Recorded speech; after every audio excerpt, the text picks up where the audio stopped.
Traditional Paithani pure silk saree collections பார்க்கலாமாங்க. இதில் வந்து மொத்தம் 8 பியூட்டிஃபுல் கலர்ஸ் வந்து அவைலபிளாக இருக்குங்க. இந்த சாரியோட ஃபேப்ரிக் பார்த்திங்கன்னா வந்து பியூர் சில்க் சாரீங்க.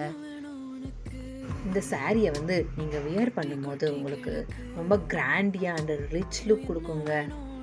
அதே மாதிரி இந்த சாரீ வந்து ரொம்ப சாஃப்டாக இருக்கறனால நீங்கள் வியர் பண்ணுறதுக்கும் ரொம்ப கம்ஃபர்டபுளாக இருக்குங்க. இந்த சாரீ வந்து எப்படி டிசைன் பண்ணியிருக்காங்கன்னு பார்த்தா, பல்லுவில் வந்து குஞ்சம் ஒர்க் கொடுத்துருக்காங்கங்க. அப்புறம் வந்து பல்லு வந்து ஃபுல்லாக கோல்டு கலரில் கொடுத்து ரொம்ப கிராண்டியாக டிசைன் பண்ணியிருக்காங்கங்க. அப்புறம் சாரியோட பார்டர் பார்த்திங்கன்னா டபுள் சைட் பார்டருங்க. இந்த பார்டருமே கோல்டு கலரில் கொடுத்துருக்காங்கங்க. சாரீ ஃபுல்லாகவே கோல்டில் புட்டா ஒர்க் பண்ணியிருக்காங்க. இந்த சாரீ கலெக்ஷன்ஸில் உங்களுக்கு எந்த கலர் வேணும்னாலும் ஜஸ்ட் ஸ்க்ரீன்ஷாட் பண்ணி எங்களோட வாட்ஸ்அப் நம்பருக்கு ஒரு மெசேஜ் பண்ணுங்கள். உங்கள் ஆர்டரை ப்ளேஸ் பண்ணிக்கலாங்க. தேங்க்யூ.